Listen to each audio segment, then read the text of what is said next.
Okay, please come to a comfortable seat. So we will have a settling in period here. I'd like us to have a period of understanding something important about our physiology and our overall system. And that'll take us into the exploration of how this applies in yoga. So please take a comfortable seat as you know it to be for yourself.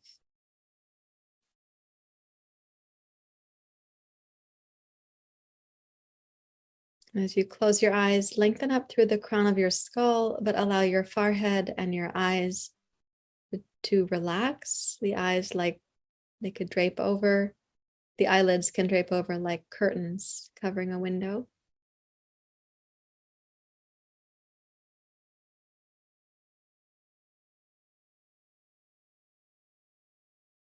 You might also relax the space behind your eyes.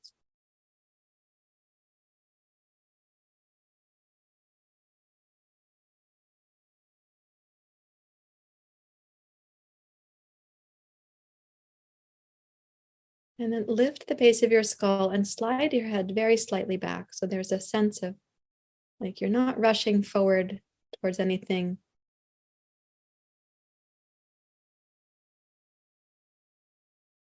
And that little lift at the base of the skull, you could also imagine you're taking any unnecessary pressure off of the uppermost vertebrae.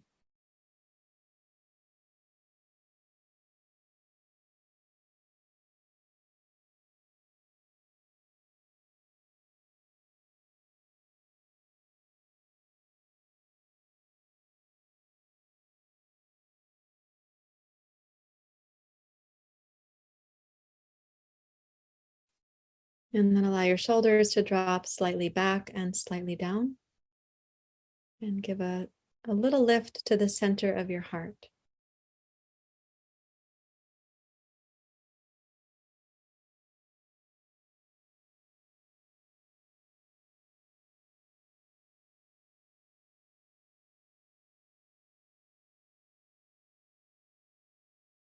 To the extent that you're able to, relax any unnecessary tension across the solar plexus and imagine the kidneys broadening a little bit on the backside of your body.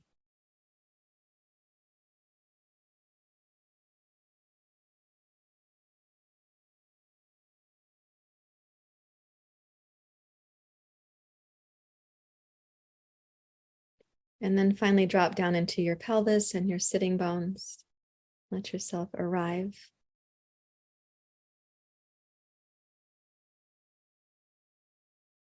And welcome your breath to also drop down in that same way.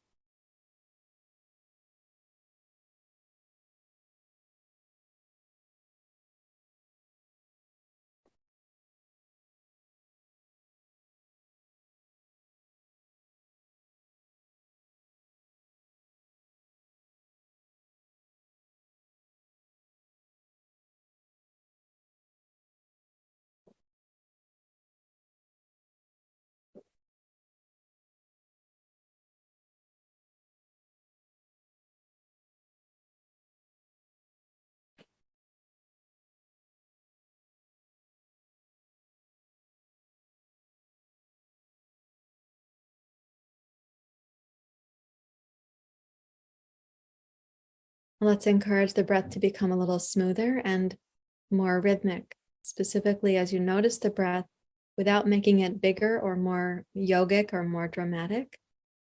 See if you might balance your inhale with your exhale as a resting breath.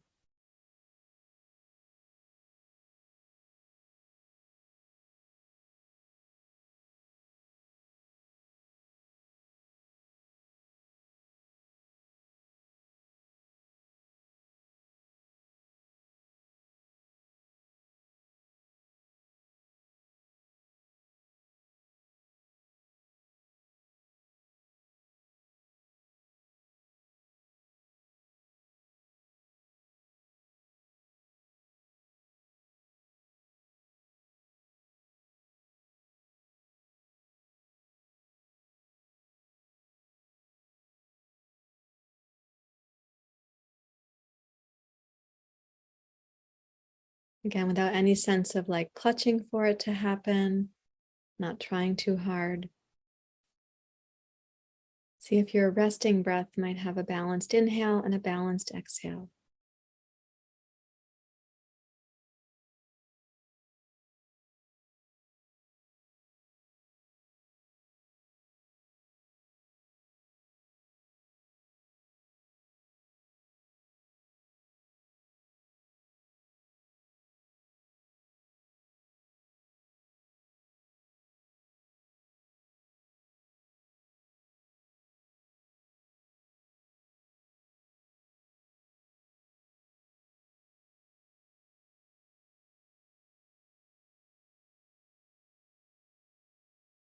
And with whatever you've noticed, simply now appreciating your efforts to practice like that, please raise your hands to your heart.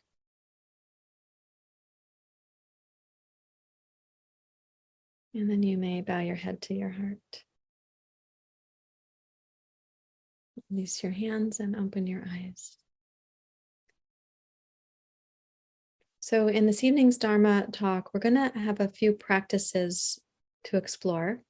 And I'd like to offer these practices also with an understanding of how our brains may be responding to the practice as we do them. And then I'm going to relate that also to the philosophy of yoga, so you can see where it fits in the context of our path as yogis. So one of these meditation practices, you're going to hear me refer to certain phrases, and I want to give you a sense of that before we drop into the practice. So one of the phrases will be, I am safe enough. Now, the phrase I'm safe enough, the word enough has to be understood as, relatively speaking, in this moment, in these circumstances, I am safe enough. There are times where that may not be an appropriate thing to think or say to ourselves, but there are times where it might take the edge off of fear or anxiety. So I am safe enough. Another phrase is, I am resourced enough. And what this means is that at a basic level, our fundamental needs have been met. And we know that's true for those of us who are here tonight because we're here. So at a basic level, we are safe enough right now, and we are also resourced enough. So we've had enough water, food, so our biochemistry supports us to be here. We've had just enough shelter or enough warmth that we're able to be here and be, upright. We have enough vitality to be listening and taking in the information. And we have the resources in our life to have some Wi-Fi and some kind of device to see each other on like this. So when we say I'm resourced enough, it means my basic needs have been met. And that can also calm down the brain, even though we may be like sometimes very hungry. And when you get hungry, sometimes you can get hangry. So you could tell yourself, wait, I'm resourced enough and I'm on my way to get some food. I'm chopping up the vegetables, I'm resourced enough. So it's a way of calming down your system sometimes to say, wait, we're not actually starving to death. We can sometimes use that phrase, but not actually happening right now. So it's a phrase that can take the edge off sometimes, but in tonight's meditation, it is also a phrase to remind ourselves, to remind the part of our brain that forgets these things, that part that is not remembering that we are resourced enough or safe enough, but actually feels depleted or too distant or too dissatisfied with the present. A third phrase is called, I am connected enough. And that can mean I am right now connected enough to the earth. I'm right now connected to a path or a practice or a tradition. I am right now connected to other people sharing this path or this practice. I am connected enough. I have a sense of connection to one or two meaningful people in my life. Or in the absence of an intimate connection, I might have a connection to a teacher, maybe living or no longer living. But there's a phrase, I am connected enough. It doesn't mean that we can't improve on these things. It doesn't mean that we couldn't become safer, more resourced, and more connected. It means that right now it's enough. And we're speaking to parts of the brain that also forget that that's a possibility.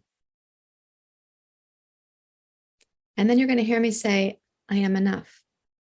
Now that you can repeat the phrase to yourself, I am enough. And I know that many times we don't feel that we're enough. Something has happened, we made a mistake, We have too much to do. We'll never get ahead of it all. There's countless ways to feel that we are not enough or that we'll never be enough. That's also not entirely true. It's not a true experience.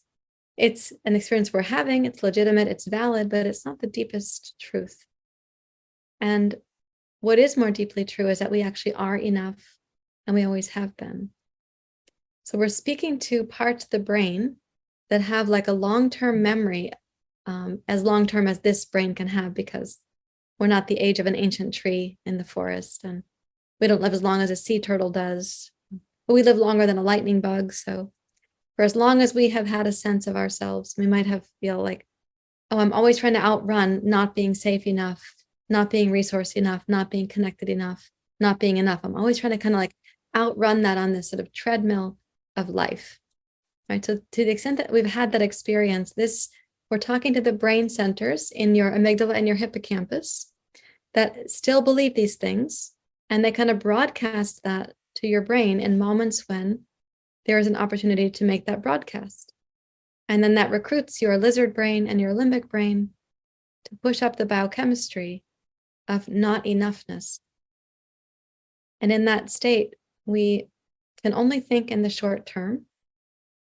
We cannot imagine the long-term circumstance. We can't see with foresight.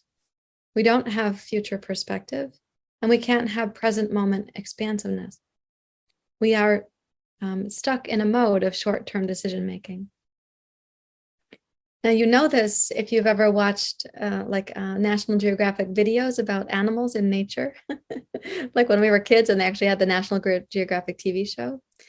And you watch them like looking at a lizard that's darting back from, like, it could creep out and check the sun, but it keeps darting back. Its mode for safety is to withdraw, to go back, to doubt. So the lizard only has a lizard brain, and it doesn't think it's ever safe enough, resource enough. It's not interested in connection, and it doesn't have a sense of itself as ever being enough or not enough. But the lizard, when basking in the sun, when we see the other form of lizard, it's the relaxed lizard, for a time is letting down, feeling, oh, I'm safe enough to bask in this sunbeam on this warm rock, like all is well, until it's not. And my closest relationships to lizards are geckos in Mexico, because I have never had a lizard as a pet. And so you can kind of observe the science of the lizard brain by watching the geckos. We also have a limbic brain, and that can get into this short-term decision-making based on fear and scarcity and apprehension and, all the things. The limbic brain cannot have foresight. It doesn't imagine a future that's going to be different. It doesn't think of the future. It also can't manage an expansive context. So the limbic brain is not able to do that. The neocortex has skills that we can recruit. And as we recruit those skills, there's a therapeutic process in trauma recovery called activating the neocortex or interrupting to bring the neocortex back online. And so I want us to sense, how can we talk with and work with our brain to calm down the centers that don't believe that we are enough, or the centers that haven't believed that we're connected enough, resourced enough, or safe enough. Now, again, there's two kind of meta truths here. We are enough, and we're going to keep evolving. So don't misinterpret. Sometimes people feel that I'm saying, oh, you're enough and you have enough, as if that's permission to go into apathy. It's a very different thing than that. This felt sense of enough is not then to say that we won't keep evolving or growing. We are going to keep evolving and growing because the pressure's off. The pressure is released. It's not that we're moving from an attitude of not enough and therefore we're very pressured to do something. It's that we can feel that natural unfolding, that life wants us to evolve. When we're burdened by the thoughts of not enough, it's very hard to evolve. We go down into lower realms of thinking, limbic brain and lizard brain primarily. Okay, so shall we try on the meditation? You're ready? Okay. So please take a comfortable seat and then You're welcome to close your eyes.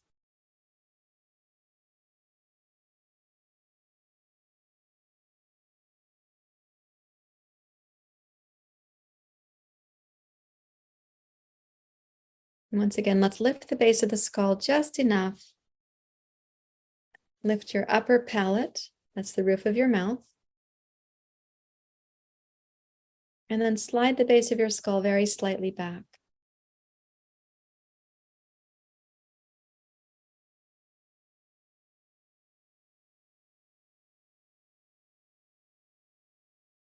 And now as you breathe, I'm going to ask you to remind yourself, in case you didn't know this, it's then the first time you're hearing it, but otherwise remind yourself that your lizard brain at the base of your skull, your brainstem, is responsible for your breathing.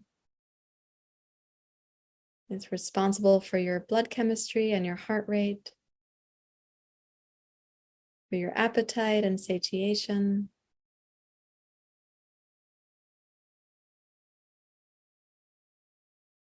I'm going to ask you to imagine you're breathing in, from the torso, of course, and the lungs, but that you're breathing in to the lizard brain. Breathe into the base of your skull.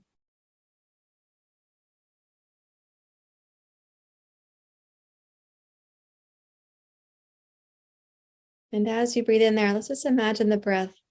You are directing it now. So you're giving some conscious leadership to the breath and telling the lizard brain, like, hey, the wisest part of me, is now in charge. I'm here to help you. So we breathe into the lizard brain and you can say to yourself, we are safe enough.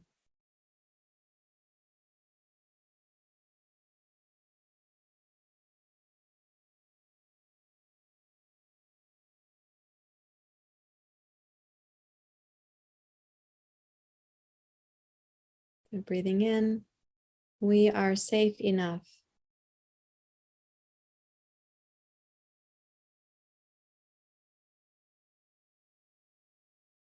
During the exhale, you can say, I am safe enough. The word we means between you and your lizard brain. And the word I is talking about you. So breathing in, I am safe enough. I'm sorry, we are safe enough. And then breathing out, I am safe enough.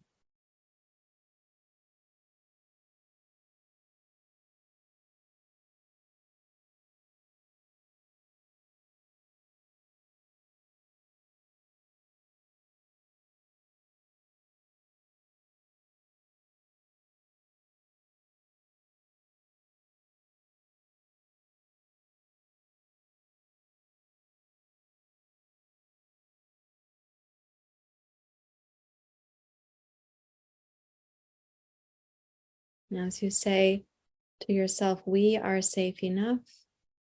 I am safe enough. Notice any changes coming over you. Perhaps the breath gets smoother or more kind.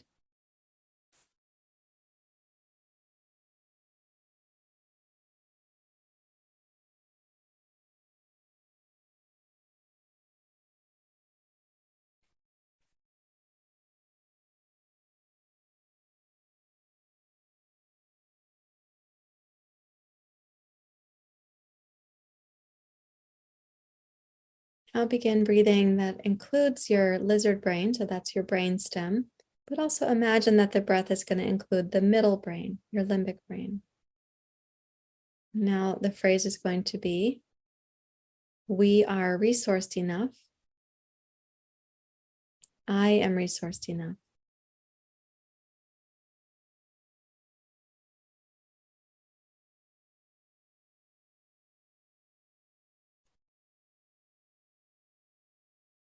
So in the inhale, when you're saying we are resourced enough, that is the wisest part of you talking to your limbic and lizard brains.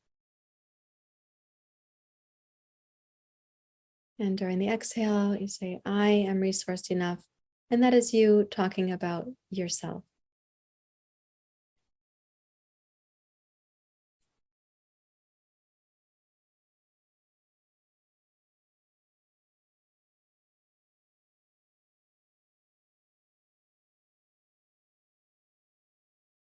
Now staying here with the limbic brain and the lizard brain, you can say we are connected enough during the inhale, and I am connected enough during the exhale.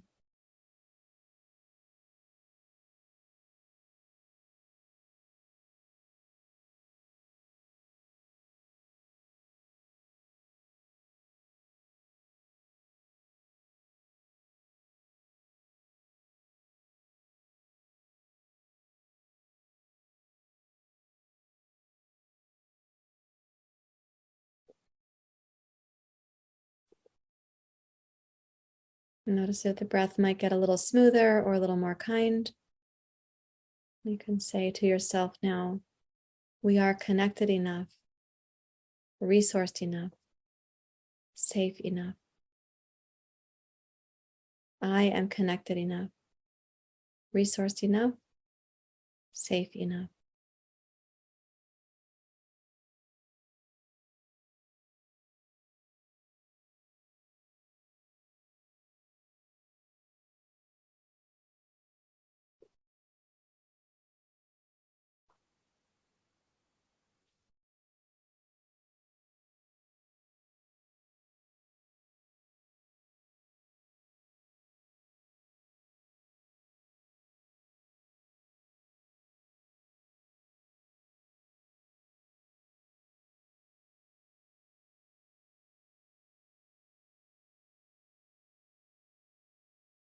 As you're taking conscious leadership with the breath and with these words, you're using parts of your brain in the neocortex that neither your lizard nor limbic brain can access.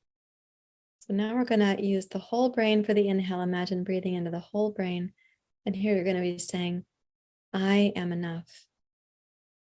We don't use the word we now because we're coming up into the neocortex. I am enough. You can say that during inhale and during exhale.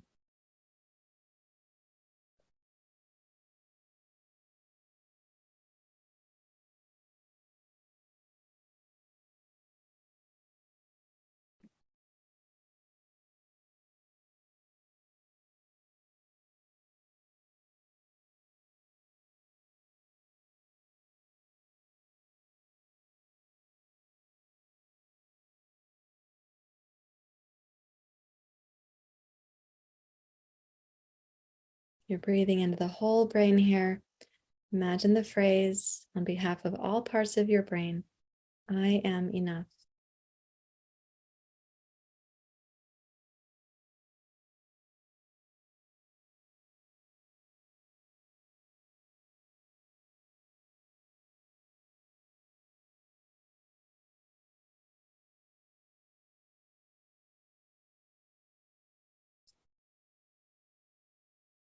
Now imagining you have the whole brain here. So the frontal region, the mid region, the base of the brain. Let's take the breath and start dropping down into the heart.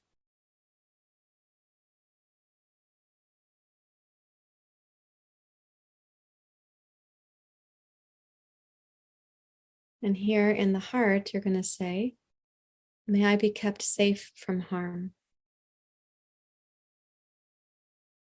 May I be kept safe from harm.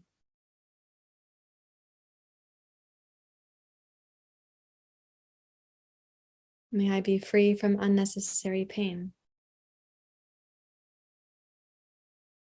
May I be free from unnecessary pain.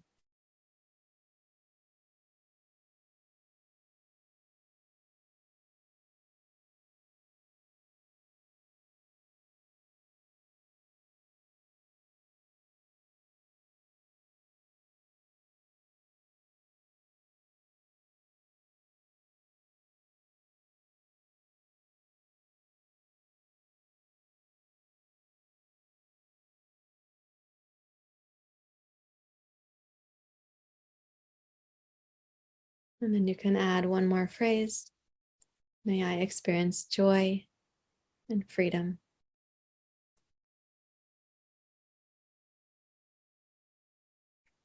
And may I experience joy and freedom. So this is an offering that your wisest self is offering to you. We're using the pronoun I. May I be kept safe from harm. May I be free from unnecessary suffering.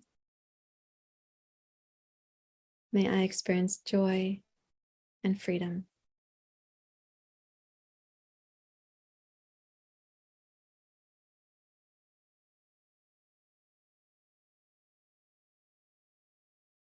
Now, from your heart and from your brain, let's imagine that instead of eyes facing forward in the species, we have eyes and antennae going out sideways. And I'm going to ask you to imagine now the phrase, may all beings everywhere be kept safe from harm.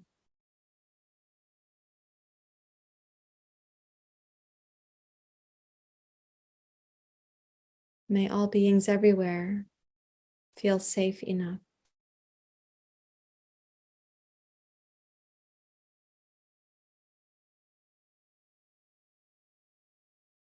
May all beings everywhere be free from unnecessary pain.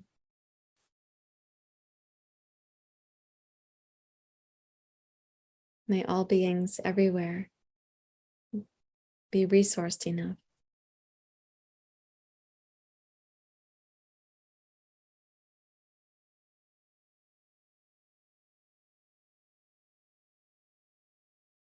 May all beings everywhere experience joy and freedom.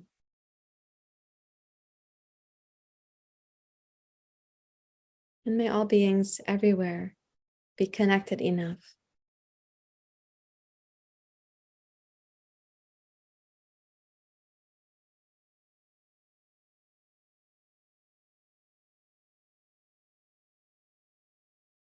And let's then imagine a society or a civilization.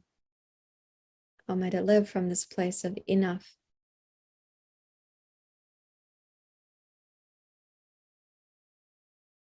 How might we share resources, including food or shelter or wisdom teachings? How might we feel in our bodies, in our society,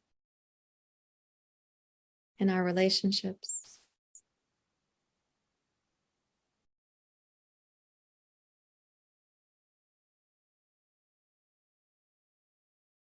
And using imagination, let that kind of extrapolate for a moment for you. And when you are ready to do so, you can then raise your hands to your heart.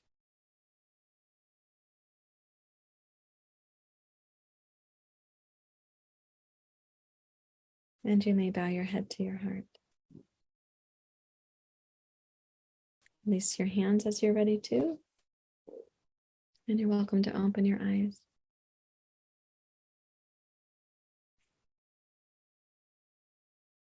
Okay, so did that feel like a really long meditation for anybody? It's about 12 minutes. I'm saying that because the lizard and limbic brains, they really can't tell time. And the neocortex gets anxious about time. But when it's given a purposeful way to drop the pressure of time, we can drop into the sense of timelessness. So it could seem like that was like 3 minutes or like it was like 30 minutes, but it was about 12 minutes. So I'd like to ask, well, how would you imagine society?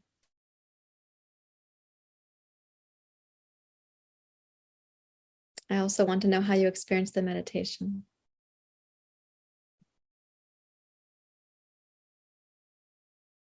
You're welcome to unmute and jump in if you like.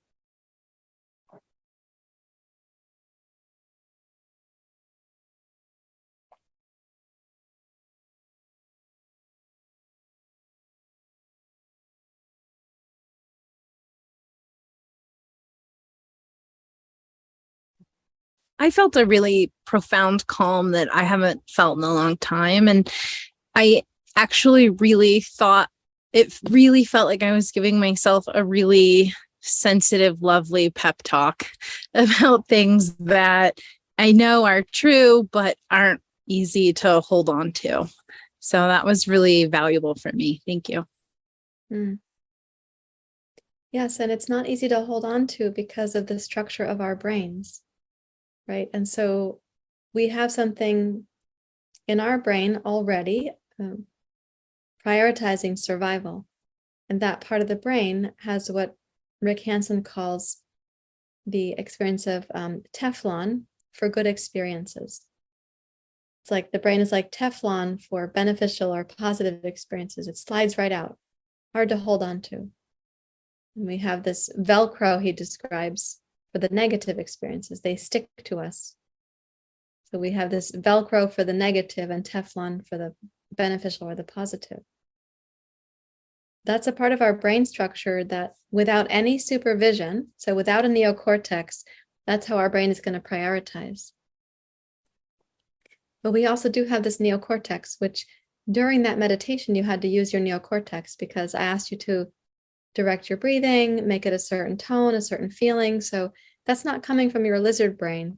You're using the skill of consciously directing the breath. And how amazing that we have this pretty rare body function that we can direct that automatically. I mean, we might want to direct our digestion, but we can't do it in that quick of a time. We may want to direct an improvement in our eyesight from some activities that we'll do, but we can't direct it in that quick of a time. So we can have this conscious relationship to breathing that's coming from the neocortex. And as that's going on, you're also using phrases that are meaningful, and your lizard doesn't have language, it can't speak. So we're eliciting a whole brain event with the practice here. And so let's make it more like Velcro, it gets remembered, versus Teflon, it gets forgotten. Yeah. Thank you, Allison. How about others, your experience with the meditation?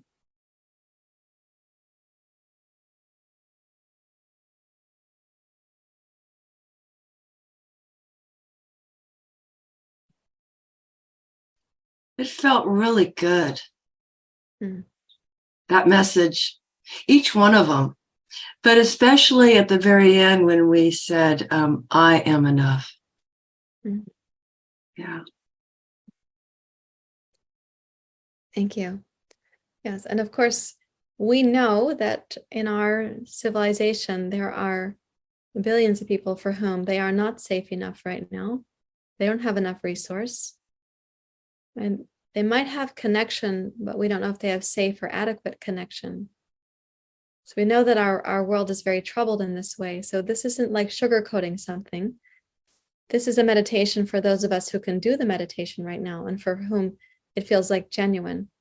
So as our brains get more resourced, more connected, we settle down from the constant hungry ghosts, the constant pursuing and consuming and doing. We settle down from that.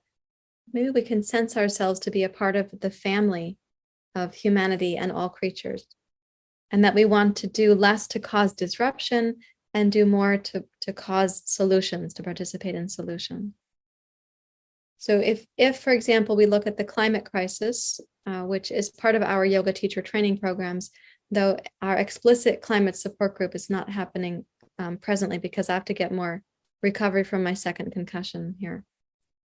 But if we look at it, the climate crisis can sometimes be summed up in very simple terms, that the people who have the means to cause the most damage have done that. The people who have the least amount of means are suffering the most from the damage. This has been discussed geographically as those of us who are in the global north, who use the most resources, who live in the most developed societies. We are causing the most damage to the climate, but those who are living in the global south will experience first and very dramatically the change of climate. So if we are only thinking, how can we help the global south? Well, that's wonderful to be interested in helping the global south, but we have to reduce the hungry ghosts, the craving, the consumption, the pursuit of the global north. And we are a part of the global north. Those of us who are here, we live above the equator. I think that most of you were raised in the global north in some way, and we have all tasted post-industrialized civilization.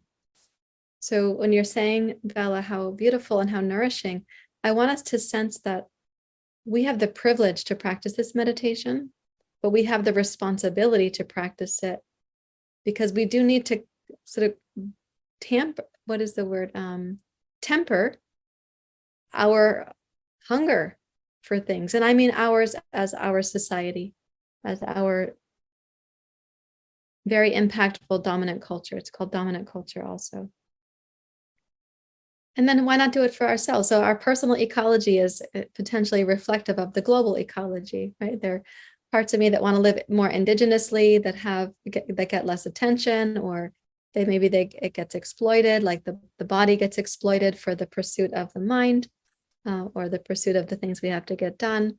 So the larger ecology is reflected in the personal ecology. So I think this kind of practice can also remind us to like, whoa, can I respect the wholesome nature of even just having a body? The fact that I get to be here. I was gifted with these cells, these trillions of cells that make up this form. And do I want to just be led around by the hungry ghost of the head? You know, and in this case, the dominant voice of the hungry ghost. It's called the hungry ghost from Buddhism because the hungry ghosts are never satisfied. How about others, your experience with the meditation? Olga. Good evening, everybody who I haven't seen yet today. So I, through our meditation, it was interesting to become aware of that these three parts of our brain, they don't exist separately, they always together. And I can make comparison like to the doshas. People have a tendency to think that, oh, kapha, it's slimy, it's cold, it's not good. Same here with amygdala. Like, oh, I don't want to be in amygdala, but it's not like a choice to be or not to be. We need all three parts to function, but we have a choice from which point, from which perspective. Oh no, from which point we, how we take in our perceptions. If it can be said. And then I also felt when I became quiet and my senses were drawn inward, the environment around me also calmed down. And that brought to me to my memory, the studies that were I have a very vague memory, to be honest, on this, but I remember that either maybe in 90s, there were studies conducted somewhere in the Middle Eastern country where in the neighborhood, which was known for the high crime, people were meditating on the community was meditating on the regular basis, and the crime levels went down not only in that community but also in the community around. And maybe Sarahjoy, you can you can contribute more in this, and then or anybody else. And then when people stopped meditating, the crime levels went back up. And then another thing, when you turn the perspective on not just me and connected with myself and realizing that I'm safe, resourced and connected, but also with the world outside. That brought a memory when I saw myself walking on the streets of India, and many of my fellows were telling me, "You're so crazy, it's so polluted here, and you always go for a walk into city." But I'm glad I did those walks, because that brought to me that awareness of how we are indeed privileged to live here. It also reminded me of my hometown, where it's a lot of pollution, and we produce the things not for our community, but for some. These goods will be sold somewhere else. Right. And it was such a multidimensional experience in this practice. Thank you. Thank you, Olga. Yeah. For those who don't know, Olga is from the Ukraine, and that's called the breadbasket of the planet. You guys produce things that we're all relying on, and yet there's suffering in your own country right now for multiple reasons, devastating reasons. And then that suffering, it will have a ripple effect into the food chain, as it already has. It's already happening. Yeah. Thank you for sharing. It's very beautiful to hear. I could almost see you walking in the city in India and just basking, not in the pollution, but in the sacred, in spite of the pollution. Yeah. Yeah, so we have these regions of the brain, and I think of them sometimes, Olga, related to the gunas more than the doshas. And I like to use the gunas in this case because they also tend to be referring more to the mind. Now, the doshas are, what she was saying there is how people say, oh, I like this dosha, I don't like that dosha. I like this part of me, I don't like that part of me. Like, who wants to be an amygdala? I don't want to be kapha because it's cold and slimy. So she wasn't saying that the regions of the brain are related specifically. She wasn't making a correlation. The correlation was how we think of the doshas and what we do and don't want to be. But we can actually put the gunas into a little map for the brain and the nervous system. So the hungry ghost, this is rajas. It's the unending appetite. Rajas wants to consume more, and it feels that it ought to, and that it deserves to. Rajas can become out of balance like that. I'm drinking ginger tea, excuse me, I have a little scratch in my throat. Then tamas is the lethargy, sort of like pessimism, a dullness, a heaviness. We fall into forgetfulness with tamas. And sattva is like when the lights turn on and you feel luminous and clear once again.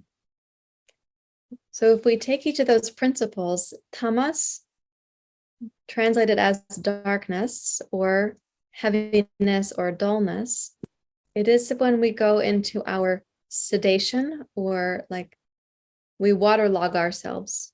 We overeat, we oversleep, we overdrink, we overdo, and we burden ourselves with things till it feels like we can go nowhere. We have become stuck, like a stick in the mud, we might sometimes say. That downward spiral is also called a dorsal vagal parasympathetic nervous system reaction.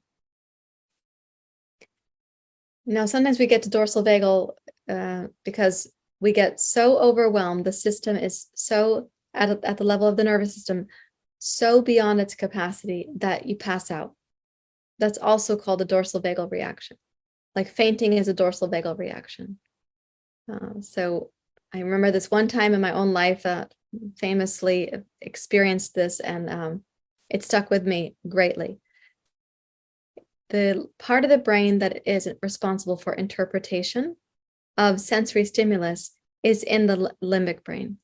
And then the lizard brain is responsible for taking care of you when a sensory stimulus becomes too much for you to bear.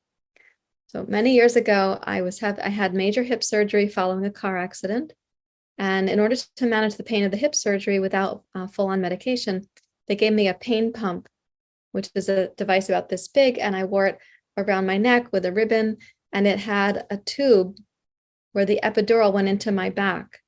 And therefore, I was not in any pain, and I could walk, and I could do I was actually not allowed to put weight bearing on my leg, but I could walk to the bathroom, I could walk to the kitchen, I could do what they called like toe touching on my crutches, but I was not in pain. I didn't have any need for pain medication. The epidural took care of that.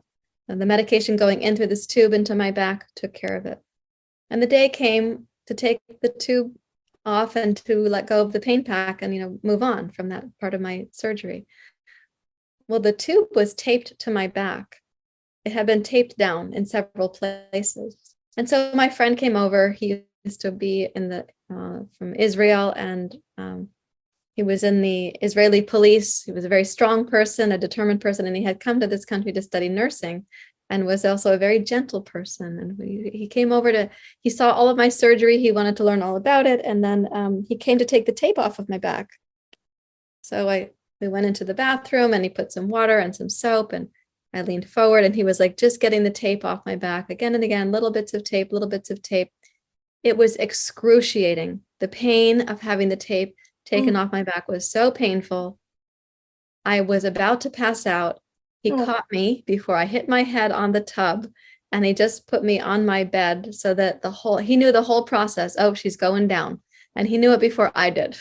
So the pain was going so strong to the body, the senses, the interpretation in the limbic brain could not think like, this is a beneficial medical event. The tape is coming off, we're going to process through it. It's going to be okay.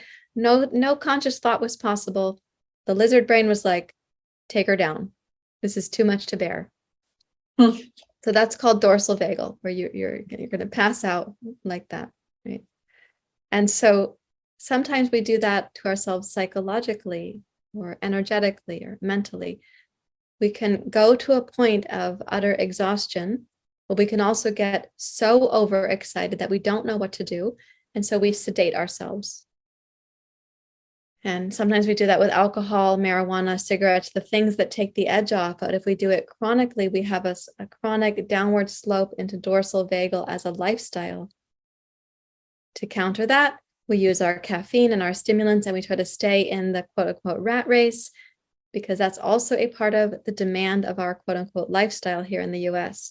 So we go to rajas and we slide back to tamas, and we go to rajas, slide back to tamas again and again. And that's like patterned.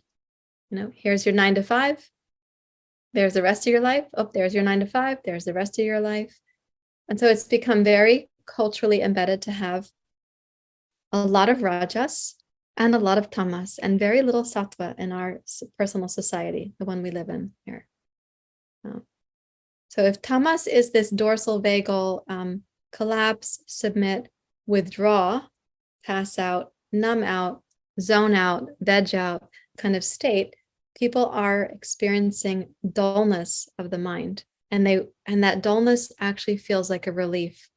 At least the world is not so painful for a time. Feels like a relief. The brain centers registering pain may have been on alert all day. And I mean mental pain, emotional pain, not just physical pain. And so we know how to tune that out and tone it all down. That's called tamas. And the lizard brain knows how to kind of keep your basic biochemistry going. Your respiration is going, even if you pass out, like people pass out from drinking, and the body will keep breathing them. Will take care. They can be unconscious and the body will keep breathing them for a time. So rajas, if tamas is associated with your lizard brain, I like to associate rajas with your limbic brain, because rajas is that grasping, consuming, the hungry ghosts. And it's this sense of pressure. It's kind of masking itself as purpose, but it's like pressure. The pressure to acquire or to consume or to have things, or even sometimes the pressure to get things done, like there's a charge associated with whether or not you get it done. It's somehow going to determine your inherent goodness is tied up in whether or not you get the utility bill paid. Like the charge of it, the like electrification of the rajas, or the pursuit. It's like somehow it's become your identity. That's when rajas has really taken over. And so to keep ahead of the possibility of your identity failing or getting found out about, we have to keep moving forward. We keep pushing the rajas forward. But that's very exhausting. And so to medicate that, we fall back to the tamas, to the lizard brain. And there we go, day in and day out. Now, I'm not saying that we're all doing that, but our society is doing that. And by and large, that's very normalized. So we spend little time with sattva. The state of sattva as the guna is the most lucid and clear and open, translucent, non-grasping, non-clinging, but also not dull nor timid. In sattva, there's very little sense of self that has to defend, decorate, acquire, prove anything. So sattva is a deeply relaxed state. And with sattva, we can use the neocortex to help calm down, as I was saying before, those two lower brains, so that we can remember the indwelling experience of sattva. But for sure, people can avoid sattva by using their neocortex. Like you need the neocortex to do things like computations. And like when Carolyn is working in a legal field, she's got to use her neocortex to make determinations and to read data and to take in information and then to apply that with a good perspective of where that's going to be going. She cannot be just downstairs in the lizard brain having a martini until she's like waterlogged with alcohol and feel, oh God, such a relief.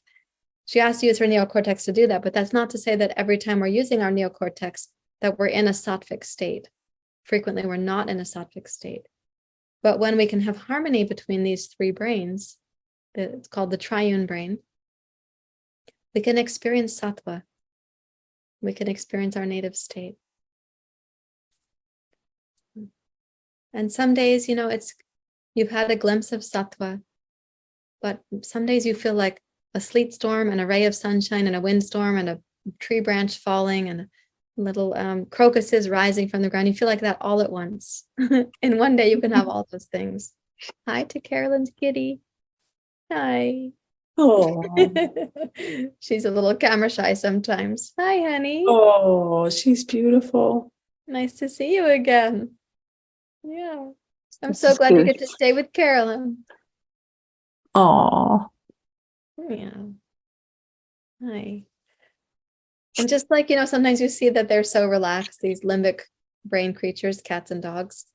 We too want that kind of safety and contentment. And we want to know that like she's safe with Caroline. We matter to somebody, right? Oh, there's another one. Hi, honey. Yeah. So we want to use the neocortex to calm down the rajas and to prevent the tamas from getting so sticky and kind of muddy. But we also want to be able to come into sattva through the heart. Through the heart, and for our bodies to experience us arriving there.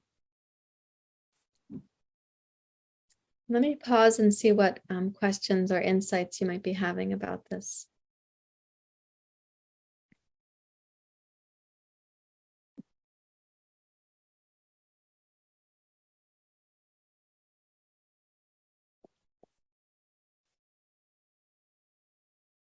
Okay, so I'll offer you a suggestion, and I've offered this suggestion many times, and inevitably some people can accept it, and some people they feel that they could never do it. They use the word never.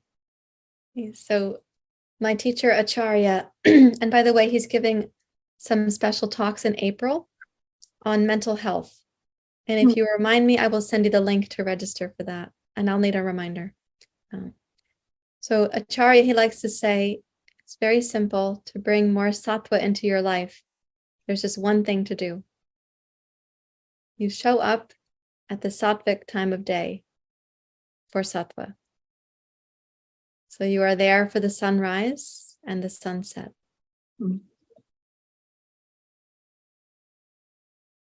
We're there present to the sunrise and the sunset. And that means that we're witnessing the sunrise and witnessing the sunset. And as some of you said earlier in the teacher training, okay, how do I organize my life? How do I orient myself for the yoga? So how do we organize our life and our society for sunrise and sunset to be respected or, acknowledged? He doesn't say you have to do it in a grandiose way, but that he recommends that you notice it. And a couple of the benefits of that are you start to have a larger relationship with nature. We sense ourselves to be in the rhythm of nature, the rhythm of life. But we're watching the light change, and it's always a reminder of our finite nature. The nighttime sattva goes to the nighttime tamas. The morning sattva comes into the daytime rajas. And so we want to be able to notice when sattva is happening because it's less dominant in the waking hours of how we spend our time, and it's it's less dominant in our sleeping state. So we have to be there for it when it's coming. Now in nature, it's happening, which you might, whenever you go camping, you can sense like, oh yes, the sunrise, the sunset. So nature hasn't become more tamasic or rajasic and less sattvic. Nature is still nature. It's we that are out of balance. So if we want to help bring ourselves into balance, this is one way to do it, is to increase the sattva. To show up for sunrise and sunset. Nancy, can you talk about your experience so others can learn from you? I was just saying that that's been one of the most powerful practices, like since the pandemic began, was to just organize my life around seeing the sunrise and seeing the sunset and really being intentional about that. And it's so simple. I mean, it really ended up feeling very simple and incredibly powerful. And whenever it kind of drops out of my life, when practices drop out of my life, that's the first one that I'm able to bring back. So it's just amazing, really. Thank you. That's really well said. Yeah, it's not hard to do it. It's simple, but it's difficult to do it. Olga? I just would like, if it's okay, to share something from what I observed in my family and in my culture, not nowadays, but when I was little, and in the most cultures that we call third world or developing countries. My grandmother, she always would get up at 4:30. My grandmother didn't know anything about Ayurveda or nothing, but she always was going to bed with the sunset, after sunset, because all the animals would go into the barn at the sunset, and she always would get up at 4:30, and she did so much in one day on her own. And now I see the same with my mom, and in the countries that still follow their traditions that haven't been impacted, even though every country now been impacted by globalization, but those that have like more distant corners, right? We can observe it, and we have a lot to learn from them. Yeah. And if we look at some of the spiritual traditions on the planet and indigenous traditions as well, there are rituals related to sunrise and sunset. It's a part of the daily cycle. It's a loss for us that our sunrise is like caffeine, news, and commuting. Oh, And our sunset is excess food and alcohol. It's a real loss. Our society, the way that most of us live in the society, is really a loss. And it's unfortunate because we have created a culture where other cultures want to envy what we have and what we do. We are the dominant culture. And then you see people wanting to have more like what we have. So the loss of indigenous and some spiritual practices of generations and generations, thousands of years, that's reducing. And then this gluttony and greed is increasing. So that's one of the things that, as I was saying before about the climate situation, is that we don't just have a responsibility to look for solutions for the ecology and participate in those, or to help the global south and try to like send food or water or help build seawalls, all the things that people are talking about these days. Of course, clean up, stop using fossil fuels and whatnot. We really have a responsibility in the global north to address our minds, to address it at such a deep level, because we do have a relatively privileged circumstance. So let's not squander it. Let's use it to address our minds and to move more and more towards the awakening of yoga, from where in that state we're going to be able to better have that ripple out to others. Like if I change myself, it's wonderful. But if my change ripples out to others, I'm creating an echo. Not to proselytize, not like you're going to be a yoga missionary, I always say. But if it ripples out to others, that starts to have an impact.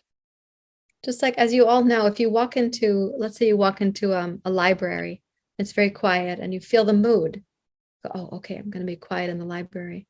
But somebody comes in who doesn't really get it and they are really loud and they're upset about something and they start talking loud and pulling some books off the shelf, that will have an impact on you. In the same way that the quietude of somebody coming in to tame that person who didn't understand or who's in pain, the quietude of them coming in is going to have an impact on you versus a hostile security officer pulling that person out and scolding them. That will also have an impact. So we don't want to underestimate the impact of bringing our lives into more and more alignment with sattva. Yeah, Dawn. I hear what you're saying, but I think it's super hard to be influential in this day and age. I mean, I drive a fully electric car. We have more solar on our roof than anyone would ever imagine. But I live in an area where people don't live that way. I'm starting to see Teslas, but no one has solar on their roof. We recycle, we try to set an example, but I don't see that ripple effect. Yeah, so who do you interact with? My neighbors, my friends, my husband's an academic, so he teaches environmental science and chemistry, all about the environment. So he overlaps with students on a regular basis. But being influential, I think, is just kind of hard. Right. So the nature of sattva is not that it's trying to be influential. Rajas is trying to be influential. Okay. That's an effort that we make. That's like, I need my rajas to sign a petition or to put up a poster. I need my rajas to have the determination to get the solar panels on the roof. That's rajas is going to be influential. Sattva is like a fragrance that comes from someone. And for people for whom they are ready and they sense that in you, it's very powerful. Like when you've ever had the chance to be with His Holiness the Dalai Lama, how everything in you, there's like a quiet, very deep respect. Whoa. Or if you've ever sat with Krishnamurti, of course he's passed, but I went to his residence in Varanasi when I was there last time. It's still incredibly quiet there. In the bedroom where he slept, in his library, in his writing room, in the sitting room, like just outside of there, it's absolute chaos in Varanasi, but there is this deep quiet right there. Calmness and yeah. So one of the things that has happened for me as a yogi, and I didn't notice that this was happening because I live with myself in my own body and my own skin. And I live in kind of a yoga culture at the studio for a long time. But, when I started putting solar panels on and getting the heat pump and redoing the garden, getting the trench and so on, the contractors who came through here, they were always like, are you always this calm? I was like, Tom, I'm energized right now. I'm doing all these things. No, they were like, oh, no, you're very chill. That's the word they would use because they're contractors. Like this, the contractors that are working here right now, they're like, you are the most flexible person we've ever worked with. But I'm getting my needs met with them. I'm just not really controlling or demanding. And I'll ask questions when I need them and I'll insert where needed. But I didn't realize that I was cultivating that kind of rhythm because I'm surrounded by it at the yoga studio and with my teachers, and because the yoga practices kind of condition it in us. So I don't spend time in places that would cause me to be more rajasic. I definitely experienced my rajas and tamas, Dawn, especially since having a double concussion. I can definitely experience the rajas of my nervous system. I can feel the fragility of my system sometimes is much greater than at other times. Mhm. But as my neurologist said, he's like, yeah, but your witness never leaves you. It's like, you are a very unusual patient because you're observing yourself having this trouble, but you're not like treading water in the trouble. Yeah. No, I hear what you're saying. And actually, COVID really was amazing for me because my neighbors that I didn't know, some of them started walking and I started overlapping and interacting with them. So I've met some really nice people. And I think just like what you're saying, it was just a conversation. It was calm. No one was trying to influence anyone. We were just trying to create connection at a time when that was really hard. And we've continued to overlap. Hi, everyone walks. It's pretty amazing actually what happened with COVID. Yeah, I'm so glad to hear that in your neighborhood. Yeah, and the influence that you can have may simply be that in a boisterous conversation, you have a quiet presence. And Yeah. when you speak, people realize that it's more rare, so they listen to you. Mm. Or we may become capable of like Aikido language skills. And when someone starts to talk about, oh, the woes that we have of living in this society, we may have a way of reframing and making an offering like, yeah, it's hard to have so much stuff, so many options, so much privilege. It's really challenging. I think you're very right. Thank you for saying that. Mm. You're welcome. The thing is that we want to speak sincerely. And I was saying something very sincere right there. That wasn't sarcastic. I could say it's sarcastic. I'm from New York. I could say, yeah, it's hard to have so much stuff.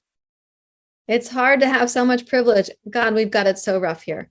But that's going to end up being offensive for some people, disconnecting versus it really is challenging to have this much privilege and opportunity. It's hard for us to know what to do with it. And so you want to be able to say something sincerely with people and not alienate them, because alienation won't help us to have collaborative solutions.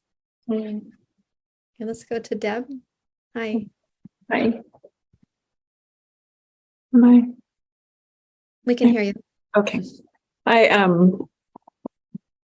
was thinking about the global north and our relationship to the global south, and then I was thinking about our heat dome here and socioeconomic stratification in Portland, and the parking lots and the absence of trees in poor neighborhoods made people more at risk of dying. Yes. During the heat dome.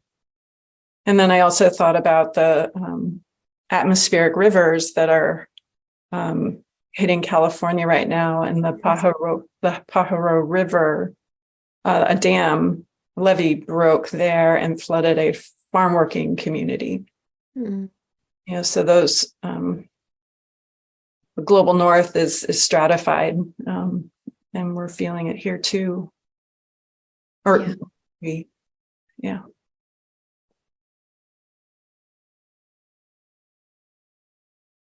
So it makes me think about equity in housing. Yeah. Yeah. That's on my mind a lot. Yeah. Yeah. Yeah. Yeah. So, we had this meditation to help our minds be able to recognize the enoughness. Perhaps out of that enoughness, we also can bear the pain of seeing how much scarcity, how much violence, how much danger other people are actually in. But otherwise, we don't have the space inside of us to tolerate the pain of seeing all of that. We can't bring that into our hearts and our consciousness because we're preoccupied with not having enough. So this kind of meditation can help us to drop in and sense, okay, there's great pain happening on the planet right now. Like the planet can feel it and sense it. Wisdom elders can feel it and sense it.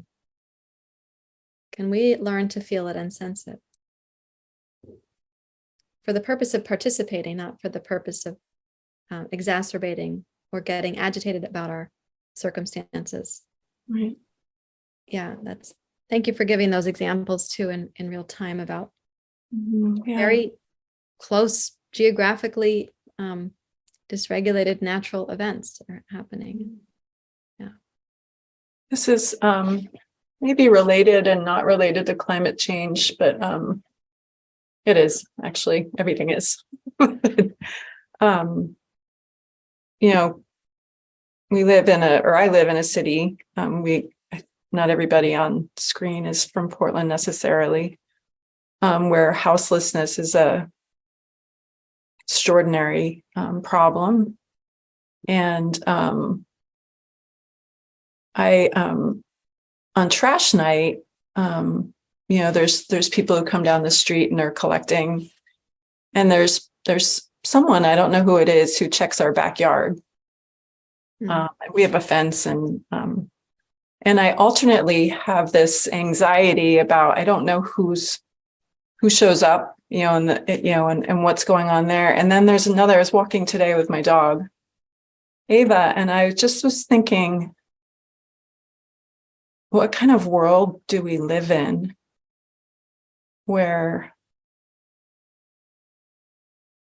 like, I sense my own anxieties, but that when I move outside of my own anxieties, that there are people rifling through my trash, Right. to survive. Right. And we all just cruise. Uh-huh. Yeah. Right. It's interesting. We have this also in my neighborhood, Deb, what you're saying. And sometimes I think about it. Yeah, we all just cruise. And, Portland's repairing the road outside in my neighborhood, or they were, like there's a continual, quote unquote, improvement of the city and a continual development of the city. There's a continual growth mindset that Will Catton talked about in his book, Overshoot, that we can't live with, this overshoot mentality. Now, I'm glad to have the road repaired out there because it's going to make commuting easier. On the other hand, people have felt so disrupted by the disruption of the road that it shows us how irritable people can be, how easily irritated they become. There's a major improvement happening out there, but they're irritated that it's taking so long. Where are the workers? They're getting overpaid. They're standing here doing nothing, because I have to take a lift, you guys. I can hear the Lyft drivers talking about this, and they want to talk to me about it. And I'm like, I'm not biting the hook there, buddy. It's not my conversation. So it's interesting to hear that from people. So juxtaposed with, we live in houses, Deb and I do, that we were talking about at the beginning of class earlier. People do go through our trash in order to survive. And just at the end of my road is a massive development that's improving the city. Right. It's inconceivable to take it all in, really, which is why we need the sattvic times of day. We need the sattva. Mm-hmm. Let me go to Dawn and then back to me for a closing practice together. Okay, I just wanted to say to you, it was this loving kindness meditation or meta meditation, and there are tremendous amount of these out there. If you want to explore more, all you have to do is Google loving kindness or meta. And I am part of the Portland Buddhist community, and there are some wonderful groups and meetings to participate in. And I did one last night for 2 hours, and we did a guided meditation, then we did a walking meditation, then we did a silent meditation. And this community has just been tremendous for me. But so thank you, Sarahjoy, for doing the loving kindness meditation. You're welcome. Yeah. It's always a good one. Yeah. Okay. So let's come back to the sense of the sattvic element that we do have capacity to feel and to connect to. So go ahead and take a comfortable seat.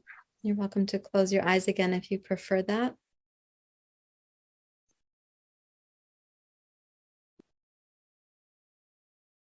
You could picture yourself like a snow globe where we gave a little shake, and maybe the mind is a flurry with different ideas or impressions, emotions. But now we're going to set the snow globe down on a counter.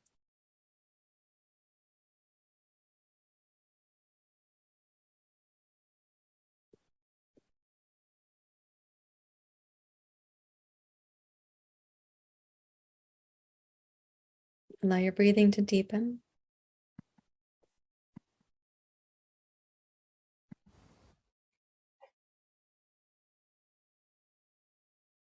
And welcome the breath to make contact again with your pelvis and your sitting bones.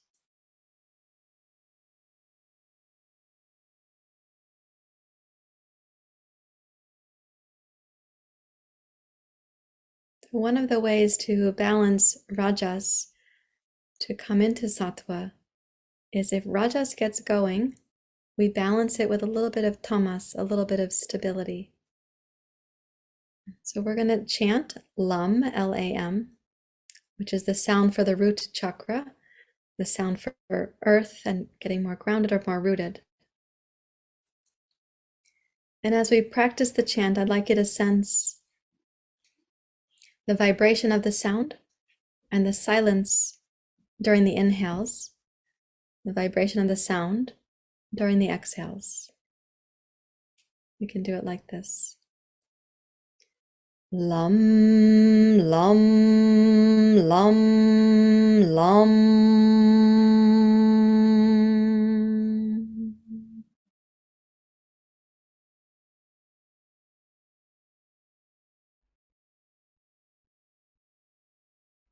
Lam, lam, lam, lam.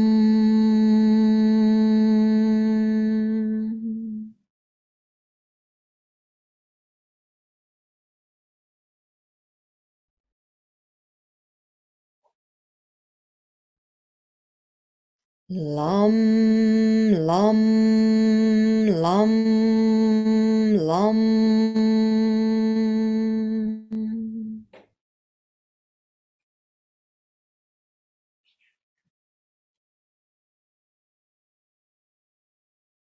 Lam, lam, lam, lam, lam, lam, lam, lam.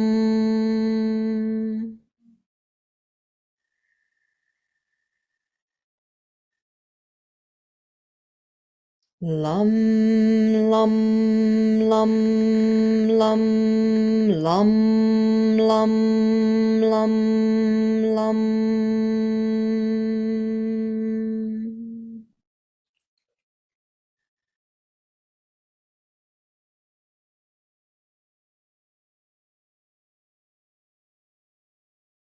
Lam, lam, lam, lam, lam, lam, lam, lam.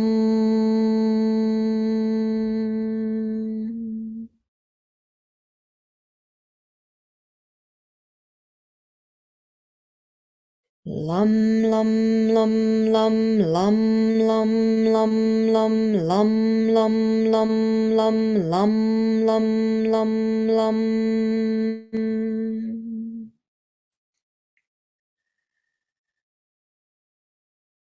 Lam.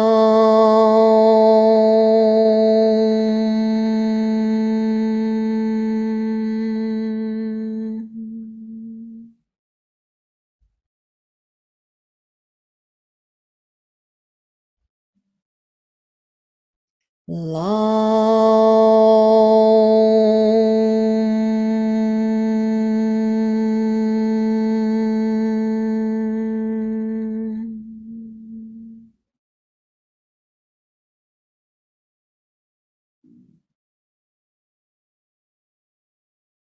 Lam.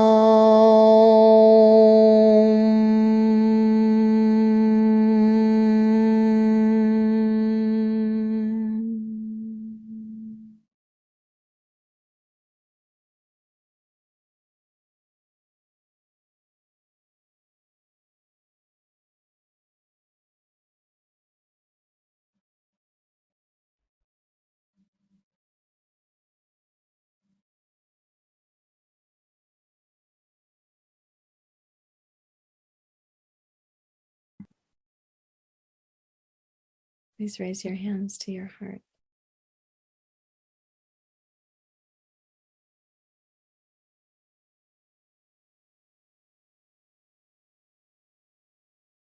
And may our practice help us to resolve the difficulties and to sense our responsibilities.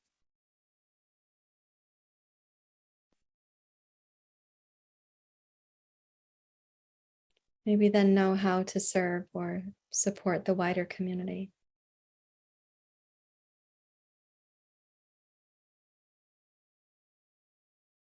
Thank you, everyone. Namaste.